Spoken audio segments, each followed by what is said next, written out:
Hello student.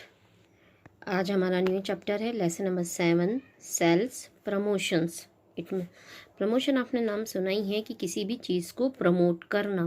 तो आज जो हम टॉपिक पढ़ रहे हैं सेल्स प्रमोशन, हम सेल्स को कैसे प्रमोट कर सकते हैं ताकि हमारी कंपनी के प्रॉफिट्स हों, उनकी गुडविल बढ़े एक्सेट्रा। तो सेल्स प्रमोशन में हम इनके पढ़ेंगे meaning, objectives, importance and techniques. ऐसी ऐसी कौन सी टेक्निक्स है जिनसे सेल्स को इंक्रीज किया जा सकता है। ओके, तो सबसे पहले हम सेल्स प्रमोशन का मीनिंग देखते हैं कि सेल्स प्रमोशन है क्या।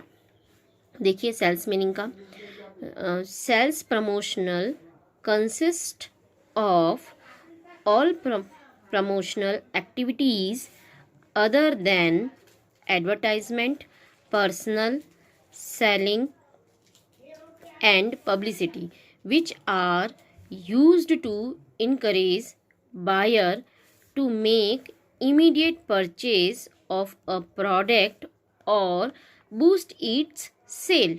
It means क्या है कि सेल प्रमोशन किससे, एक तो कंसिस्ट ऑल अदर एक्टिविटीज़ जो कि इनसे अलग है। किनसे अलग है? Advertisement, personal selling and publicity. इनको छोड़ के जो भी एक्टिविटी की जाती है वो सारी सेल्स प्रमोशन एक्टिविटीज़ होती हैं जो कि बायर को इनकरेज करती है इमीडिएट परचेज करने के लिए और साथ में सेल को बूस्ट करती है। ठीक है, वापस रिपीट कर रही हूँ, सेल प्रमोशन ऐसी टेक्निक्स हैं जो कि एडवर्टाइजमेंट, पर्सनल सेलिंग और पब्लिसिटी से अलग हैं और वो कस्टमर को इनकरेज करती है प्रोडक्ट को परचेज करने के लिए। क्लियर? ये तो था हमारा सिंपल मीनिंग। अब हम देखते हैं रॉजर के अकॉर्डिंग टू रॉजर। ठीक है, पहले भी हम डिस्कस कर चुके थे कि ऑथर की डेफिनेशन इन्वर्टेड कॉमा में लिखी जाती है और सेम टर्म ही बिल्कुल सेम एज इट इज़ लिखी जाती है। Sales promotion are short term incentive, इसको आप ध्यान से समझिएगा। Sales promotion are short term incentive to encourage purchase और सेल ऑफ अ प्रोडक्ट और सर्विस। सेल प्रमोशन जो होती हैं वो शॉर्ट टर्म इंसेंटिव्स होते हैं। नॉर्मल जो भी हम सेल्स प्रमोशन की टेक्निक्स यूज़ करते हैं वो साल भर के लिए यूज़ नहीं की जाती है, वो एक शॉर्ट टाइम पीरियड के लिए ही की जाती है। अगर हमने इसको साल भर कंटिन्यू यूज़ किया तो हमारी कंपनी ही लॉस में चली जाएगी। जैसे शॉर्ट टर्म प्रमोशंस होते क्या है, जस्ट लाइक डिस्काउंट देना, फ्री सैम्पल्स देना ताकि लोग हमारे प्रोडक्ट के लिए अट्रैक्ट हों, फ्री कूपन्स देना, कोई कंपटीशंस रखवाना, इस तरीके की जो भी एक्टिविटी होती है वो सेल्स प्रमोशन कहलाती है। बट ये कुछ टाइम पीरियड के लिए ही होती है। जस्ट लाइक हम साल में 1 या 2 बार या मैक्सिमम 3 बार करते हैं, उससे ज़्यादा नहीं करते हैं, इसलिए इसको कहा गया है शॉर्ट टर्म इंसेंटिव। ठीक है, ताकि हमारे परचेज के लिए वो इंकरेज हो और या फिर चाहे प्रोडक्ट हो चाहे सर्विस हो। ओके, आई थिंक सो इस डेफिनेशन ईजी थी, आपको समझ में आ गई होगी। अब बात चलते हैं, नेक्स्ट हमारा टॉपिक है ऑब्जेक्टिव या फंक्शन कह लें ऑफ सेल्स प्रमोशन। ठीक है, ऑब्जेक्टिव्स और साथ में ही जो इसके साथ हम एक और टॉपिक लेंगे इम्पोर्टेंस। इन दोनों के पॉइंट्स काफ़ी मिलते जुलते हैं, तो मैं यहाँ सिर्फ ये पॉइंट रीड कर लेती हूँ ताकि ये सारा मैटर हमारा उसमें भी आ ही जाएगा। ठीक है, stimulating demand, build goodwill, educate customer, stabilize sale, maintain relation, facilities market control. Okay, तो इसके अंदर शॉर्ट में बता देती हूँ ताकि हम इम्पोर्टेंस में और ताकि आपको दिक्कत ना आए। स्टिमुलेटिंग डिमांड ये हमारे क्या करता है, कस्टमर को इनकरेज करता है इमीडिएट कि आप हमारा ये प्रोडक्ट खरीदें, इसमें ये अभी स्कीम चल रहा है। इट मीन्स डिमांड में एक वृद्धि करता है। ओके, बिल्ड गुडविल, ये क्या करता है, कंपनी की गुडविल को बढ़ाता है। कैसे कि जस्ट लाइक आपने कोई एक स्कीम रखी है, एक सेल्स प्रमोशन की एक्टिविटी रखी है कि हम 1 पर 1 दे रहे हैं, तो एक कस्टमर दूसरे को बताएगा, दूसरा तीसरे को बताएगा, इस तरीके से हमारी कंपनी का नाम होता है और ऑटोमेटिक बिल्ड गुडविल होती है। बट यहाँ एक इम्पॉर्टेंट बात यह है कि आपकी क्वालिटी अच्छी होनी चाहिए। अगर आपकी क्वालिटी अच्छी नहीं है तो आपकी गुडविल बिल्ड नहीं होगी। नेक्स्ट है educate customer. Sales promotion activity का काम ही है कि एडुकेट द कस्टमर, वो कस्टमर को एडुकेट करता है। कैसे कैसे नॉर्मली बात है कि सेल्स प्रमोशन एक्टिविटीज़ क्या करता है, कस्टमर को बताता है कि हमारे आइटम में ये फैसिलिटीज़ हैं, इससे आपकी ये हेल्थ इंप्रूवमेंट होंगी या आपको ये बेनिफिट्स होगा या हमारा ये 1 पे 1 फ्री मिल रहा है। कुल मिलाकर क्या कर रहा है, एडुकेट कर रहा है। ओके, ना फिर है एस्टेब्लिश सेल। एस्टेब्लिश सेल्स क्यों है, ये चीज़ किसके लिए यूज़ होती है, sales promotion activities most of उनके ऊपर यूज़ की जाती है जहाँ पर एक बहुत लॉन्ग टाइम के बाद सेल नहीं हो रही हो या कोई सीजनल प्रोडक्ट हो। जस्ट लाइक हम कहते हैं कूलर की सेल कोई हमारी 12 महीने नहीं होती, या तो जैसे ही समर स्टार्ट होने वाला है मोस्ट ऑफ तब चलती है और जब तक समर रहती है तब तक ही इनकी सेलिंग होती है। तो कंपनी ये चाहती है कि जो जिस समय नहीं हो रहा है हम उस चीज़ को पहले ही कवर कर लें। तो उसके लिए वो क्या करते हैं कि लास्ट जब विंटर स्टार्ट होने वाला होता है तभी उस समय वो क्या कर देते हैं, डिस्काउंट कर देते हैं। तो कस्टमर क्या सोचता है, अरे अभी तो इतने सस्ते में है तो अभी ले लें, अगले साल काम आ जाएगा। तो उनकी डबल स्पीड से सेल बढ़ जाती है, जो बाकी के मंथ का भी कोटा पूरा कर लेती हैं, तो स्टेबलाइज हमारी सेल हो जाती है। फिर है मेंटेन रिलेशन। यहाँ पर क्या होता है, एक कस्टमर दूसरे कस्टमर को बताता है, तीसरा दूसरे को चौथे को बताएगा, चौथा छठे को बताएगा, इस तरीके से चलता रहता है। तो इट मीन्स हमारा कस्टमर से रिलेशन मेंटेन रहता है। ठीक है, नेक्स्ट है फैसिलिटीज़ टू मार्केट कंट्रोल। यहाँ पर ये चीज़ बहुत बढ़िया है कि सेल्स प्रमोशन के थ्रू हम मार्केटिंग कंट्रोल कर सकते हैं। कैसे, जैसे हम एक एग्जांपल लेते हैं कि हमारा कोई एक प्रोडक्ट है, वो 1000 रुपीज़ का है। ओके, अब हमने उसको मंथ पे हमने उसका एक्सपेरिमेंट किया तो देखा हमारे 8 से 10 कस्टमर ही उसकी सेल हो रही थी। फिर हमने उसका क्या करा कि प्राइस हमने उसका 800 रुपये रख दिया। पहले 1000 था, अब 800 रुपीज़ कर दिया। तो उससे क्या होगा कि जैसे ही आपने 800 किया तब हम देखते हैं कि अगले महीने हमारे 50 से 60 कस्टमर बढ़ गए। तो कुल मिलाकर प्रॉफिट किस में हुआ, इसमें हुआ, क्योंकि यहाँ तो हमारे 10 कस्टमर ही थे, यहाँ 50 ही हुए। तो इट मीन्स हमें ये पता चल रहा था कि 1000 रुपीज़ हमारे कस्टमर अफोर्ड नहीं कर पा रहे थे, बट 800 अफोर्ड कर पा रहे हैं। तो इससे हमने मार्केट कंट्रोल करना भी सीख लिया या फिर हमारे लिए इफ़ेक्टिव हो गया। ओके, ये वाला क्वेश्चन वैसे जो भी है पूरा 4 नंबर का ही आता है, उससे ज़्यादा बड़ा नहीं आता है।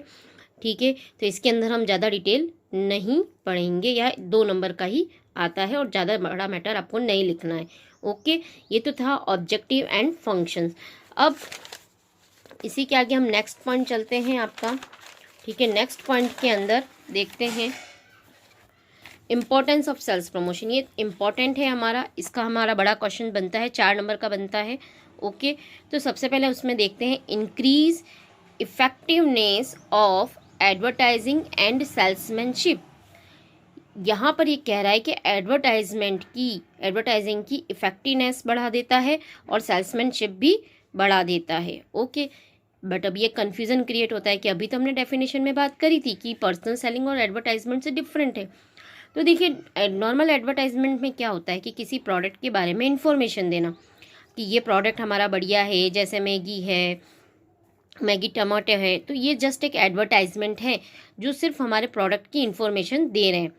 बट अब क्या हो रहा है, आपने एडवर्टाइजिंग में एक सेल्स प्रमोशन टेक्निक ऐड कर दी। सॉरी जैसे आपने ये कहा कि एक डव शैम्पू के साथ एक कंडीशनर फ्री, इसने आपके एडवर्टाइजमेंट को इफेक्टिव बना दिया, क्योंकि अब इसमें एक सेल्स प्रमोशन एक्टिविटी इंक्लूड हो गई है। तो अब इससे क्या हो गया, आपका एडवर्टाइजमेंट इफेक्टिव हो गया है, क्योंकि इसमें सेल्स प्रमोशन एक्टिविटी का आपने एडवर्टाइजमेंट दिया है। तो अब एडवर्टाइजमेंट में कुछ और नया क्रिएटिव डालने की ज़रूरत नहीं है, क्योंकि आपने वैसे ही वहाँ पर सेल्स प्रमोशन ऐड कर दिया है। सेल्समैन के लिए भी इंक्रीज़ हो जाएगा, इफेक्टिवनेस इंक्रीज़ हो जाएगा। कैसे, क्योंकि सेल्समैन क्या होगा, जैसे अगर हमारे डोर आता है तो वो कहता है कि आप ये प्रोडक्ट लीजिए, इसके साथ ये 2 आइटम फ्री मिल रहे हैं, तो उसको ज़्यादा माथापच्ची करने की ज़रूरत नहीं है। कस्टमर वैसे ही सेटिस्फाइड हो जाएगा, अरे इसके साथ ये चीज़ भी मिल रही है तो इसका मतलब हम ये खरीद लेते हैं, या एक पर एक हमें फ्री मिल रहा है। तो ज़्यादा उसे कस्टमर को सेटिस्फाइड करने की ज़रूरत नहीं होती है, क्योंकि कस्टमर स्कीम से वैसे ही बहुत जल्दी अट्रैक्ट हो जाता है। Is that clear? Now increase sale volume. Natural सी बात है, अगर हमारी सेल प्रमोशन एक्टिविटी के थ्रू बढ़ती है तो सेल वॉल्यूम भी क्या हो जाएगा, हमारा बढ़ेगा, है ना, कि जितनी ज़्यादा सेल होगी तो हमारा सेल का वॉल्यूम भी उतना ही बढ़ेगा। To meet the challenges of competition, जैसा कि हम पहले वाले में भी बात कर चुके हैं कि आज का जो मार्केट है कट एंड थ्रॉट वाला मार्केट है, हमारे ही प्रोडक्ट के बहुत सारे कंपटीटर बैठे हैं। तो ऐसी स्थिति में हमें समय समय पर सेल्स प्रमोशन एक्टिविटी यूज़ करनी होंगी, ताकि हम हमारे जो कंपटीटर हैं उसको चैलेंज कर सकें और हम खुद भी सर्वाइव कर सकें। क्योंकि जितने प्रोडक्ट के बारे में हमारे कस्टमर को नॉलेज होगी उतना ही वो हमारे प्रोडक्ट को अधिक से अधिक खरीदेंगे, हमारी सेल बढ़ेगी और कट ऑन ट्रॉट का मार्केट हम कंपटीशन में कर पाएंगे। नेक्स्ट है इंक्रीज गुडविल। ये वाला पॉइंट मैंने अभी आपको ऑब्जेक्टिव में वैसे ही क्लियर करा था कि अगर आपकी क्वालिटी अच्छी है तो ऑटोमेटिक आपकी गुडविल जो है इंक्रीज होगी। बट आपको बस यहाँ पर एक ही चीज़ ध्यान में रखना है कि आपकी जो क्वालिटी है, ठीक है ना,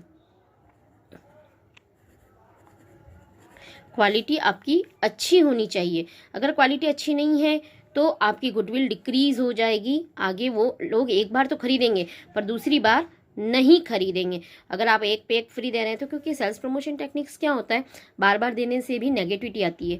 अरे यार इसका प्रोडक्ट नहीं चल रहा है इसलिए बार बार एक पे एक फ्री देता है, या इतना आधे प्राइस में बेच रहा है, या ये डिस्काउंट देता है। बट अगर आपकी क्वालिटी बहुत अच्छी है तो यहाँ पर आपकी जो है गुडविल बहुत अधिक बढ़ जाएगी।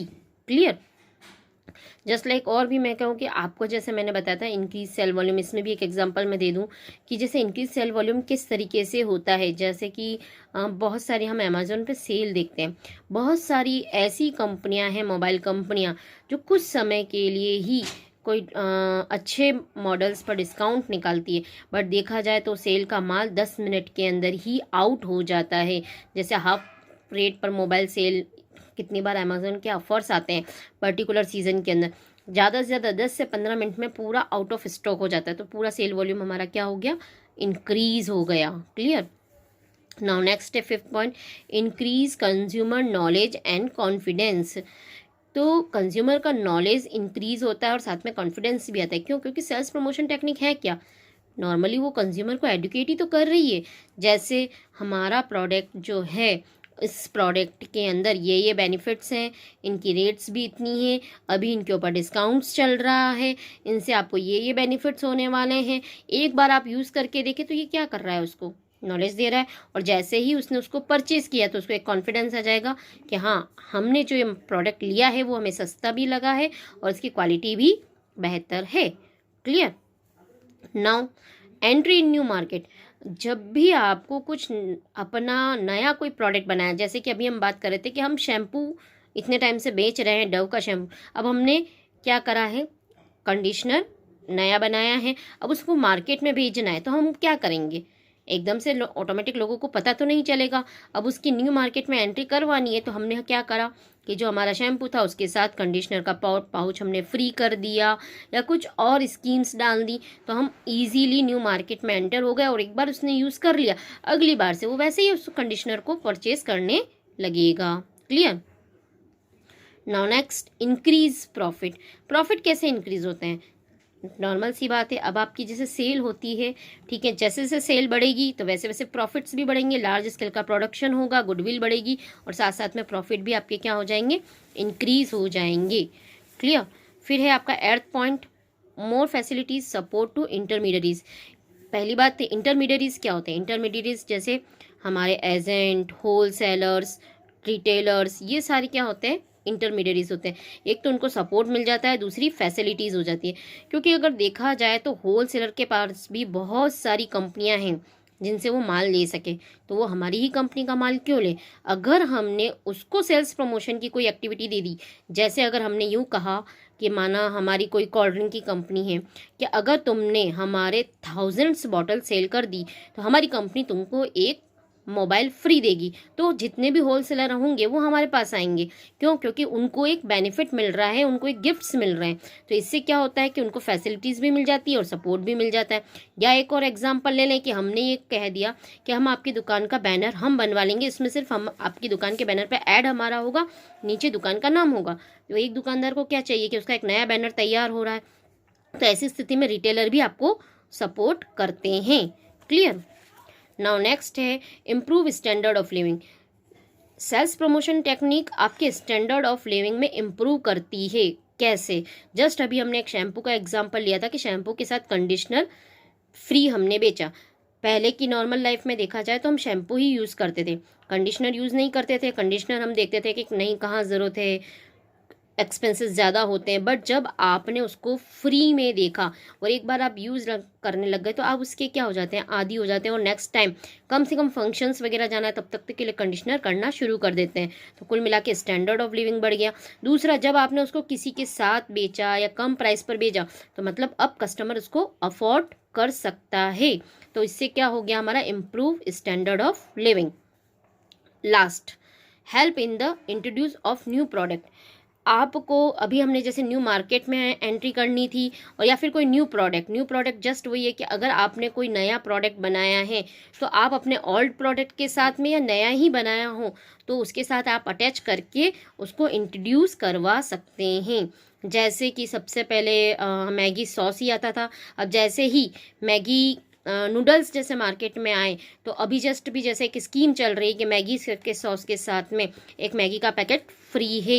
तो इससे क्या हो गया, आपके प्रोडक्ट की मार्केट में इंट्रोड्यूसिंग हो गई, लोग उसको जानने लगे, एक बार टेस्ट किया समझ में आया तो अब उसको बार बार वो परचेस करना शुरू कर देंगे।